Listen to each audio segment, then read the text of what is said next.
Hello guys, मेरा नाम है राधा सिंह कुमार। अपने सब फिर से जुड़ चुके इस वीडियो के माध्यम से। तो आज की वीडियो में आपको बताऊंगा कि ऑरेकल फ्यूजन में हम रिपोर्ट्स कैसे बिल्ड की जाए, हमारी जो रिपोर्ट्स होती है वो कैसे बिल्ड की जाए। तो मैंने अपना ऑरेकल फ्यूजन का लॉगिन कर दिया है और अब हम जाएंगे टूल्स में। ये है ऑरेकल फ्यूजन की स्क्रीन, और अगर हमने आगे की तरफ स्क्रॉल किया तो यहाँ हमें टूल्स करके एक होता है एकेडमिक टूल्स, एक होता है टूल्स जो माया एंटरप्राइज के बगल में। तो इस टूल्स पर हमने क्लिक किया और टूल्स में क्लिक करने के बाद हम रिपोर्ट एंड एनालिटिक्स के अंदर चल जाएंगे। ये देखिए यहाँ पे आएगा नो डेटा फाउंड। आपको क्या करना है कि ब्राउज कैटलॉग में क्लिक करना है। जैसे ही आपने ब्राउज कैटलॉग में क्लिक किया तो ये आपका एक पेज खुल के आ जाएगा। यहाँ पे आपको ना शेयर्ड फोल्डर में क्लिक करना है और कस्टम के अंदर क्लिक करना है। ठीक है, कस्टम के अंदर क्लिक करने के बाद आपका एक आप जो फोल्डर बना दोगे, एक जैसे मैंने यहाँ पे व्यू करके एक फोल्डर बना रखा है। ठीक है, तो आई गेस नीचे की तरफ है ये फोल्डर। तो ये फोल्डर आप अपने पास बना देना और इस फोल्डर के अंदर चले जाना। जैसे आप इस फोल्डर के अंदर चल जाओगे, अब आपको क्या करना है, अपना एक डेटा मॉडल क्रिएट करना है। ठीक है, डेटा मॉडल क्रिएट करने के लिए यहाँ पे न्यू में क्लिक करना और यहाँ नीचे डेटा मॉडल करके होगा, इसमें क्लिक कर देना। जैसे ही आप डेटा मॉडल में क्लिक करोगे ये आपको न्यू पेज में रिडायरेक्ट करेगा। ठीक है, तो ये स्क्रीन होगी जहां आपको अपना डेटा मॉडल बनाना होगा। ठीक है, अब ये डेटा मॉडल क्या होता है? डेटा मॉडल एक तरीके से ये आपकी क्वेरी होती है। ठीक है, क्वेरी होती है और उसकी ही आप रिपोर्ट बनाते हो। तो हम अगर ईबीएस की बात की जाए तो हम ऑरेकल में क्या करते थे कि पहले हम अपनी क्वेरी बनाते थे, फिर उसकी एक्सएमएल बनाते थे, फिर एक्सएमएल को अपडेट करते थे। मतलब और उस एक्सएमएल को अपडेट करने के बाद डेटा निकालते थे, देन रिपोर्ट बनाते थे या आरटीएफ बनाते थे। तो यहाँ पे एक बेसिक सा वो है कि हमने डायरेक्ट अपने टूल्स में गए, रिपोर्ट्स में गए और उसके बाद कैटलॉग में गए, देन अपने मतलब फोल्डर के अंदर गए और देन उसके बाद हमने मतलब डीएम मतलब डेटा मॉडल को ओपन कर दिया। तो ये वाला पेज खोला। अब यहाँ पे हमें क्या करना है, क्वेरी बनाने के लिए ये न्यू डेटा सेट है, यहाँ पे हमें इसे ऐड करना है और सीक्वल क्वेरी में क्लिक कर देना है। ठीक है, तो ये एक पॉपअप खुल जाएगा और ये पॉपअप में ही आपको सब कुछ करना है। अभी पॉपअप में सबसे पहले आप एक नाम दोगे, जैसे XXPO। ठीक है, उसके बाद आप सिलेक्ट करोगे डेटा सोर्स। जैसे अभी हमारा पीओ सप्लाई चेन मैनेजमेंट का पार्ट है, तो सप्लाई चेन मैनेजमेंट कर लोगे आप यहाँ सिलेक्ट, और यहाँ आप अपनी क्वेरी लिखोगे। जैसे कि मैं लिखता हूँ select extract from PO headers all.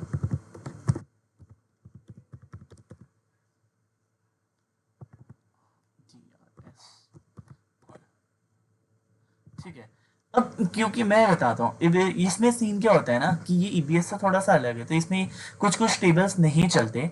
ठीक है, और उसमें कॉलम्स के नाम भी अलग होते हैं और कॉलम भी बहुत अलग होते हैं। तो एक चेक करने के लिए हमने बोल दिया select asterisk from PO headers और हम यहाँ पे ओके करेंगे।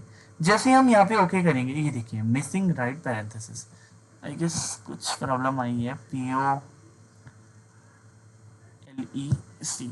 ओके, सिलेक्ट की स्पेलिंग गलती। ठीक है, और जैसे ही हमने ओके किया तो ये यहाँ पे प्रोसेस होने के बाद ये पूरा टेबल को आपको उठा के दे देगा। फिर हमें क्या करना है कि हमें हमें कुछ वो चाहिए एग्जाम्पल। अगर हमने एग्जाम्पल लेना है तो हमें कुछ कॉलम लेने पड़ेंगे। ओके, ये क्या वो है? तो जैसे कि हमें कुछ लेने हैं तो हम ये पीओ हेडर आईडी को कॉपी करते हैं एंड आई गेस पेस्ट करते हैं। ओके,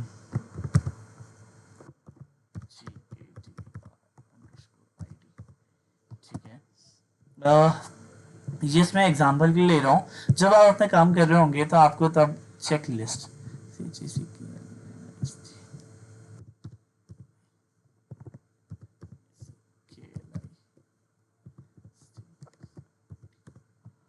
तो ये मैं क्यों ले रहा हूँ, मेरे को भाई कॉलम की जरूरत होगी, इसलिए मैं इन कॉलम्स का यहाँ पे पेस्ट कर वो कर रहा हूँ, स्केड्यूल ग्रुप।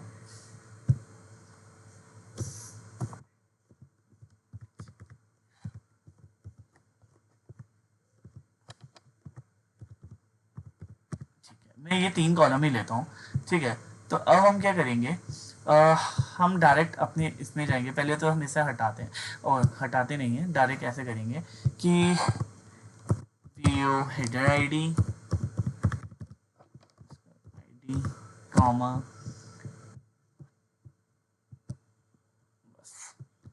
ये दो हम और ले लेते हैं।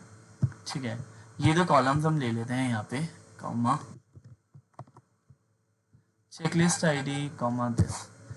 ठीक है, और इसमें हम एक कंडीशन ये लगा देते हैं कि जिससे हमारा डेटा ज़्यादा ना आए, क्योंकि पीओ हेडर ऑल में बहुत सारा डेटा होगा, इसलिए हम एक कंडीशन लगाते हैं वेयर रो नम। जैसे वैसे ये रो नम लगाने की जो प्रैक्टिस है, रो नम लेस देन 101। ठीक है, तो 101 का कम से कम का डेटा आएगा यहाँ पे। वैसे ये जो रो नम की प्रैक्टिस है बहुत बुरी प्रैक्टिस है, बट चलो हम एक बार लगा के देख लेते हैं, क्योंकि एक छोटी सी रिपोर्ट दिखाते हैं हम आपको पीओ की, जिसमें हमारे सिर्फ 3 कॉलम होंगे। हमने यहाँ पे ओके किया, प्रोसेस हुआ और ये हमारा एक बॉक्स बन गया। इसका मतलब है कि भाई हमारी क्वेरी चल तो सही रही है। ठीक है, अब इसका काम क्या होगा वो हमें नहीं पता, बट क्वेरी सही चल रही है। तो अब हम यहाँ जाएंगे डेटा में, और डेटा में हम क्या करेंगे, व्यू। जैसे हमने व्यू किया तो भैया हमारा ये डेटा इस तरीके से ट्री फॉर्म में आ जाएगा। आप टेबल व्यू कर सकते हो तो टेबल फॉर्म में आ जाएगा आपका डेटा, जिसमें चेकलिस्ट और schedule group in general data है नहीं।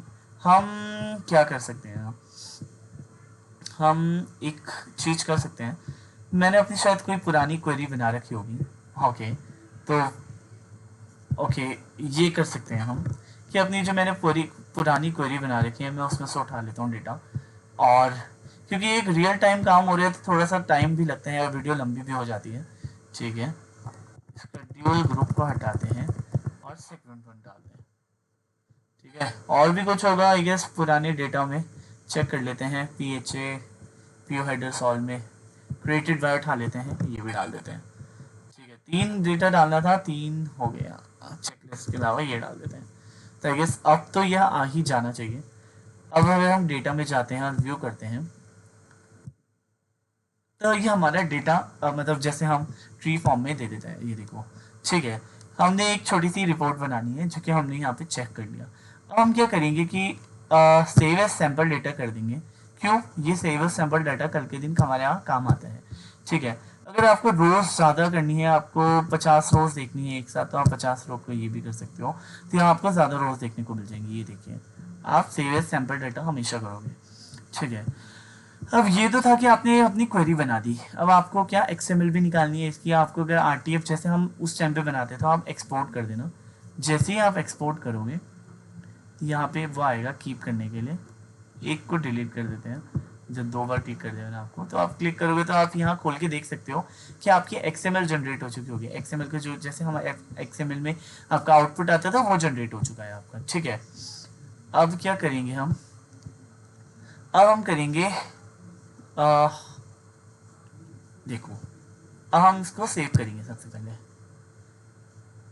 ठीक है, जैसे हमने इसको सेव किया ये हमारा फोल्डर खुल जाएगा, बट हमें कहाँ सेव करना है, हमें करना है कस्टम में। कस्टम के अंदर हमें करना है व्यू में, हमारा जो फोल्डर होगा।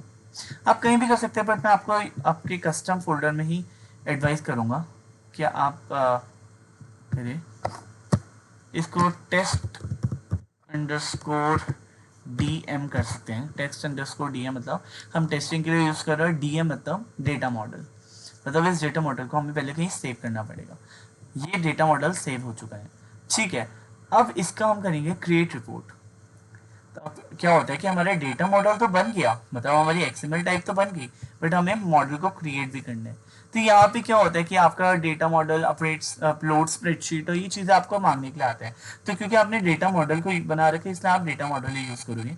यहाँ गाइड में आता है और यूज रिपोर्ट एडिटर आता है, तो आप यूज सॉरी स्क्रीन नीचे हो गई थी। तो हमने क्या किया कि हम यूज रिपोर्ट एडिटर भी कर सकते हैं, बट हम क्या करेंगे गाइड में क्लिक करेंगे, देन नेक्स्ट क्लिक करेंगे। तो ये हमें थोड़ा सा गाइड भी कर दे और इसके अकॉर्डिंग हम चीज़ों को करें। क्या होता है कि देखो, ये देखो इसमें गाइड किया कि पोर्ट्रेट और लैंडस्केप आप क्या रखना चाहते हो, टेबल चार्ट पिवट चार्ट के फॉर्म में रखना चाहते हो। आपने नेक्स्ट किया अपना सिलेक्शन करके, उसके बाद आप इसको से ड्रॉप। ठीक है, पीओ हेडर्स आ गया, क्रिएटेड क्रिएटेड बाय हो, टैक्स नहीं हो रहे हैं कभी कभी अटक जाता है। और सेगमेंट वन आप करोगे, सेगमेंट वन में आप नाम चेंज भी कर सकते थे, मैंने ऐसे डाल दिया है। अब नीचे जाओगे तो पता है क्या होता है, ये न्यूमेरिक फॉर्म को टोटल कर देता है, तो इसको आप यहाँ पे हटा देना। ठीक है, और इसके बाद आप नेक्स्ट कर देना।